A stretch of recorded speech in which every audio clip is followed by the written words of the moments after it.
This video doesn't have a sponsor, but was instead brought to you by my amazing patrons. If you would like to help support me make videos like this one, then you can join my Patreon using the link in the description of this video. Hey, it's Rowan, and today we're going to be talking about Jojo Siwa. I'm not going to lie to you, she was someone that I genuinely never thought I would be making a video about, and yet here we are. Welcome to 2021, everyone. You know, 2020's over, but there's still a pandemic. I'm growing out my fringe. It's just a very strong energy that we're bringing to the studio this year. So the reason why I'm making a video about Jojo Siwa is that she came out recently, and the more I started thinking about it, the more I continue thinking about it, to the point where now I have 4,000 words of thoughts about it. So that's what we're going to be talking about today. Part 1. Who is Jojo Siwa? So I suspect Jojo Siwa is one of those celebrities where either you have no idea who she is and why she's famous, or you absolutely know who she is and why she's famous, and you probably know at least one child who is at least slightly obsessed with her. You'll most likely recognise her for her signature high, tight blonde side pony, complete with oversized bow, and her high levels of excitable energy. She first found fame on the Lifetime reality series Dance Mums as, unsurprisingly, a dancer for a couple of seasons. This quickly led to her skyrocketing to fame with music, accessories, and an online brand aimed at a young audience of kids. Her merchandisers ended up all over the place, with exclusive lines in JCPenney's and Claire's, particularly her signature bows. In 2017, she signed with Nickelodeon and has appeared in movies and TV shows including Blurt, Lip Sync Battle Shorties, and as the youngest contestant ever on America's version of The Masked Singer. There's been a lot of conversations recently about the idea that there is pretty much nothing that a teenage girl can be genuinely interested in that she won't be belittled for, and I think that Siwa is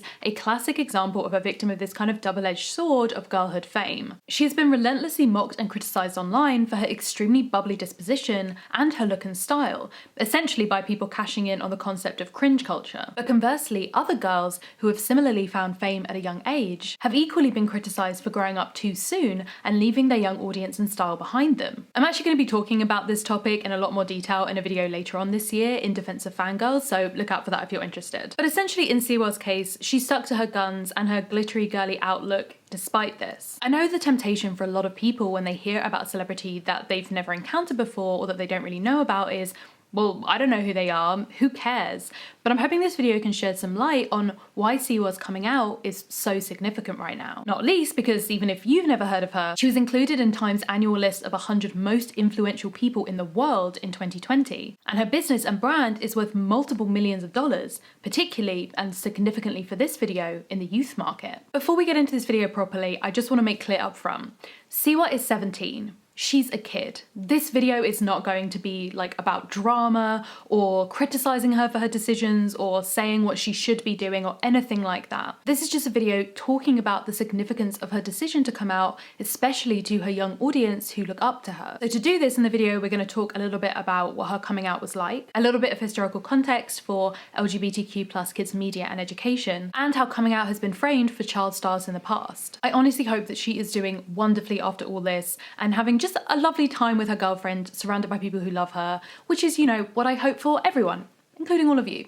Part 2, the coming out timeline. First, let's look at the background of stuff that was happening before the most recent events. These are things that people have kind of deemed gay in hindsight. I'm going to put a quick disclaimer about this section of the video. So we know from things that she said that she was out to at least some people when all of this stuff was happening, but it doesn't mean that these things are like inherently gay, that they made her gay, or that like anyone who would do these things is automatically gay.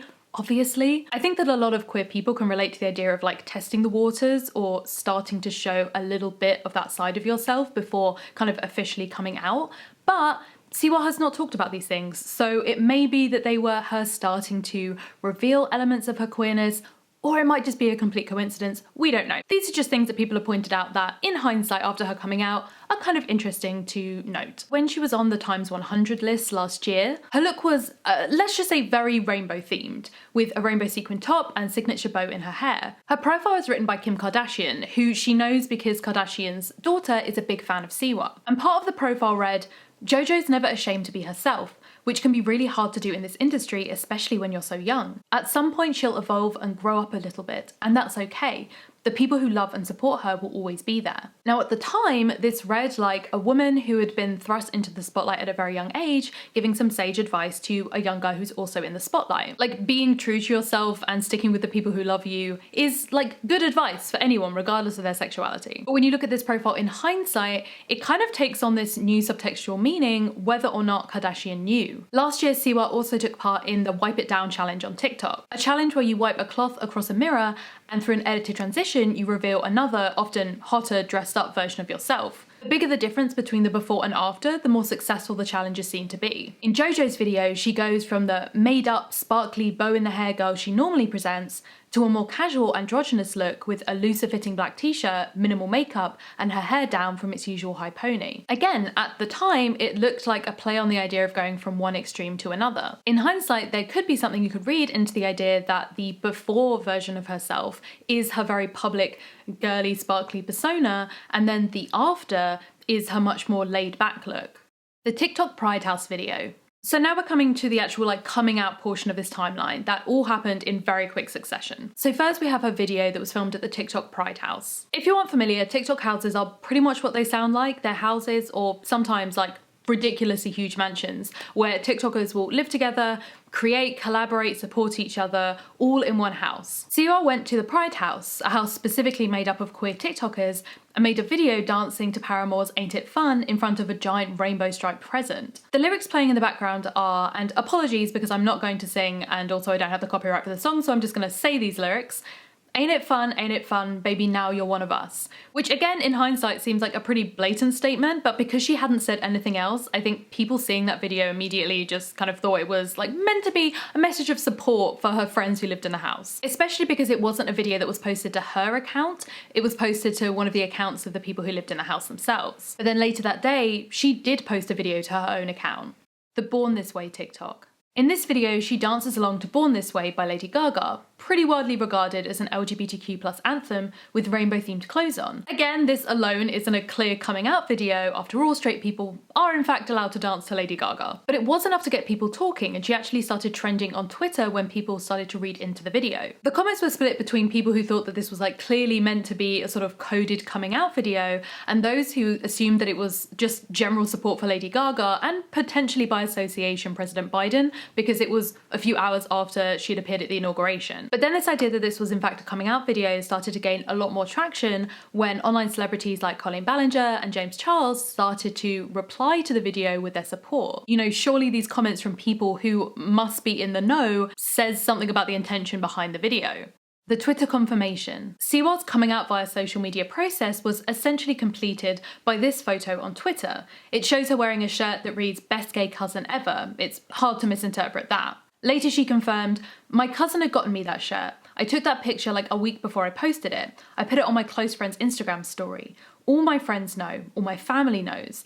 And then one day I was on FaceTime with my girlfriend. We were talking about it and all the love that came in, and we were both technically, I still haven't confirmed it." I was I kind of just want to post this picture on my real story. And she was super encouraging. She was do it.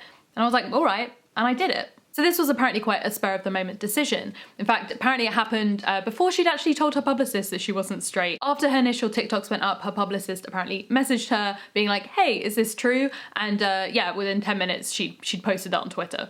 The swatting. So this is where it gets kind of depressing. Siwa was swatted right after she came out online. Swatting is a form of harassment where somebody makes a false criminal report to an emergency service, typically the police, in order to send them to another person's address. The name swatting coming from the appearance of a SWAT team, which is often the ultimate goal of these kind of dangerous pranks. It's a seriously messed up and criminal thing to do to someone, but right now we don't know who did it or what their motive was. But Siwa herself has some theories. I think because I recently came out to the internet, the media is obviously very excited, which I love, and I love the support. However, you could have just hung outside my house and I would have eventually come outside my house. She clearly thinks it was someone within the media, and this kind of is backed up by the fact that she was made to evacuate from her house by the police, and not a couple of minutes later, paparazzi turned up around the corner to take photographs of her outside the house, which might be a coincidence, but also, might not be. I kind of almost don't know what I find worse, the idea of this parasitic paparazzi doing this for money or homophobes doing this as a kind of prank. But either option shows how big a story her coming out is. The Instagram Live. After this confirmation on social media, she then did an Instagram Live that was around 15 minutes long where she talked about her identity and her decision to come out. This live stream was very in keeping with her very happy, bubbly persona, saying things like, "Now that the world gets to see this side of my life, it makes me really, really happy." Someone in the live stream chat asked her like how specifically she identified, and she responded that she wasn't actually sure yet. "I've thought about this, and the reason why I'm not ready to say this answer is because I don't really know. I think humans are awesome. I think humans are really incredible people, and I want to share everything with the world, but also I want to keep things in my life private until they're ready to be public." She was also asked how long she'd been a member of the LGBTQ+ community, and she answered in a similarly open way. "I don't know. I think my whole life, because my whole life I liked people but had never fallen in love before, but I always believed that my person was just going to be my person.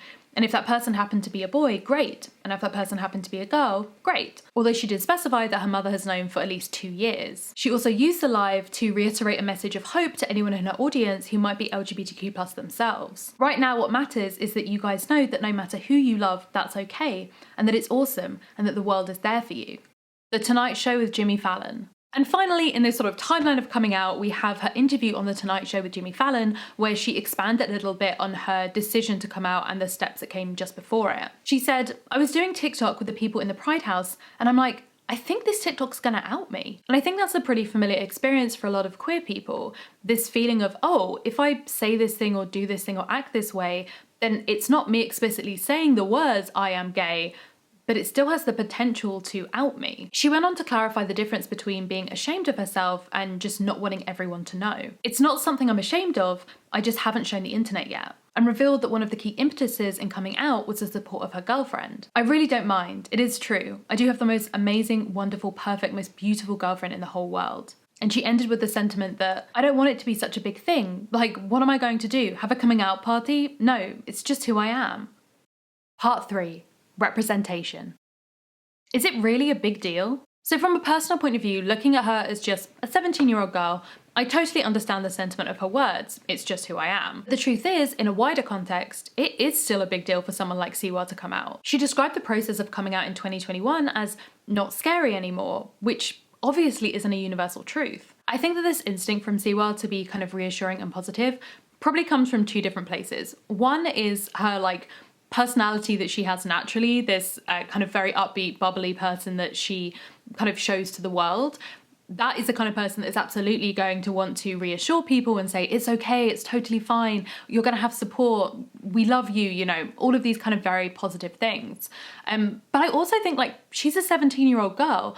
And it's totally natural for a young person, especially a teenager, to see their own experiences and want to generalize that into a universality. I'm very much not trying to sound condescending here. I think that it's actually an attribute of young people that I really admire in a lot of cases. The idea of you're experiencing new things quite often. It's the first time you've experienced something and you want to share that with the world. You want to kind of just tell people oh, this is how it is. This is something I've found out or discovered or figured out. And so if you come out and you feel like you've discovered the idea of oh, actually, this thing that I thought was really scary isn't necessarily as scary as I thought. I have had a ton of support from people in my life, then you might want to be spreading that message to other people, kind of shedding light for them, saying, "Hey, you might be feeling how I felt, that this was going to be super scary, but actually I've just gone through it and it's not." That kind of impulse to be very reassuring and to share that kind of experience is totally natural, especially for someone her age. But because her experience isn't universal, it potentially leans into this kind of whitewashing that's often known as toxic positivity. The excessive and ineffective overgeneralization of a happy, optimistic state across all situations.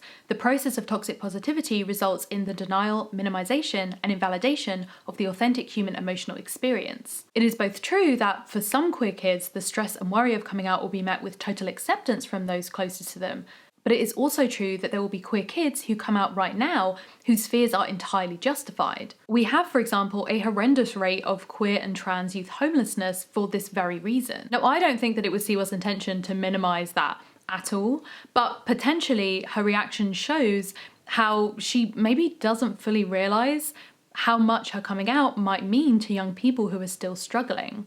Her conservative audience. Many people have pointed out how Siwa has kind of become a safe role model for conservative families and their children. The website christiantoday.com literally covered her JC Penney line in an article, a clothing line that has no link to Christianity, mind you, because of that implied link between their audiences. Her brand is very wholesome and positive, with anti-bullying messages just about as political as she gets. Her channel and movie has been reviewed by Common Sense Media, and they found absolutely zero references to anything like swearing, alcohol, violence, sex, all things that you would expect a typical 17-year-old to at least talk about. In a rare display of worry and negativity, although still injected with her trademark optimism, Siwa's talked about the idea that she had acknowledged to her girlfriend that coming out was risky for her, acknowledging that there was a chance that it could end her career. If I lost everything that I've created because of being myself and because of loving who I want to love, I don't want it. The importance of representation. Siwa has an audience of over 12 million people on YouTube, most of them young kids, and her coming out has the potential to have an incredible impact on them. If you're already familiar with my channel, then you know how vital I think representation is for queer people. We have such alarmingly high rates of mental illness, particularly depression and anxiety, amongst queer youth. And I think that's for a number of reasons, but they include things like the enduring taboo around different sexualities, this internalized idea that who they are is inherently wrong, and also worry and stress around how people will react when they tell them. And good representation has a number of benefits in this regard, I think especially for someone who has a more conservative existing audience. So firstly, it allows queer people to see themselves reflected and respected in an authentic portrayal. It gives queer youth an idea of what life can be, it guides them through experiences that they might themselves go through, it gives them potential role models, and a whole lot more. But I think it's also really important for non-queer youth as well to see people who might be different to themselves, to be able to perceive them as whole and full rounded human beings. I think good representation can help break down this ingrained homophobia that persists over generations. When young people parrot the opinions of their parents or teachers without being allowed to make up their own minds. In many cases, good representation can sway public opinion and cultural shifts more than legal changes can. Stories have long been a way for humans to make sense of the world around us, and one of the most powerful ways in which they can impact us is by connecting us to each other. I think it's vitally important for this queer representation to be available to everyone. Even if someone has grown up in a really accepting household, maybe they have queer parents themselves, it's still amazing for them to be able to see themselves and their family represented on screen. I don't think the phrase, preaching to the choir really applies here, but I think it can be so impactful to have this kind of representation available to kids who come from backgrounds or families that maybe aren't as accepting. And the fact that Siwa's audience is so huge that it spans so many different households who all have different views of sexuality is so important. In the past few years, we've had a real increase in the amount of LGBTQ+ characters within kids media, mainly because we went from none to some, but still an increase. These characters are often in cartoons like She-Ra and Steven Universe, and can be amazing for introducing kids to the idea of people different to them and their families. And also, as I said, for kids with queer parents and families to feel represented and respected. And of course, it can also show kids who might be starting to recognise their own feelings of queerness that they aren't alone. Part of me wants to say that it's for these last subsection of kids that this is the most important, but I think it's probably the most immediately important. After all, it's great for people to be able to understand themselves and, see themselves represented, but if the rest of society still remains as it is, those people are still going to continue to suffer as they grow up. Whereas if we have this representation having an impact on a much wider scale, then we can improve the idea of an education around sexuality for everyone. If we can change a whole cultural landscape, I think ultimately that's going to make a much bigger difference on a wider scale. Something that is particularly powerful about Siwa's coming out in relation to these other characters that we've seen on screen is that she isn't a character, she is a person. And that's how young viewers know her, not as an actress pretending to be different characters or as a cartoon person, but as herself, or at least the kid-friendly version of herself that she shows online. It's a kind of representation that can feel a lot more real and tangible than a scripted character meant to teach kids something. And it's particularly exciting for these young people to be able to see someone that they view as a peer rather than a grown-up coming out. There's one thing about her coming out that to me feels particularly revolutionary, and it's that she's openly talked about the idea that she doesn't know her identity yet. We so often think about coming out as being a process of like internal turmoil where we have to figure out exactly who we are before we're like allowed to tell people in this one coming out moment, which just isn't true, and to be honest, isn't entirely healthy either. While people will continue to speculate about how exactly Siwa might label herself, I think that it's very positive that she didn't feel pressure to in the moment. Her coming out was essentially like, I know I'm not straight, I have a girlfriend, the rest, not entirely sure about, because you don't have to be certain to come out. And I think there's a really amazing potential through how accessible she is online to young people for them to be able to see the process and the journey and not just this end result. But why are we relying on a 17-year-old deciding to come out for young people to get the representation they deserve? The sexualization of queer people. In the UK specifically, LGBTQ+ history and education was deliberately hidden from young people for many years due to something called Section 28. This was a clause in a local government act enacted by Thatcher's government in the 1980s that prohibited the promotion of homosexuality as a pretended family relationship, essentially meaning that teachers and librarians couldn't talk to young people or discuss or, display books around sexuality for fear of losing their job. This made sexuality something that was hidden, taboo, and essentially enforced the idea that it was something to be ashamed of or something that was dangerous to have around children. As those children grow up, that cycle is perpetuated, and any teachers who were trained during that era got no training on sexuality, and so the legacy of Section 28, the effects of it, essentially continued onwards even after it had been repealed. In fact, just last week, I made a TikTok on my own account asking young people to talk about their experiences within the education system and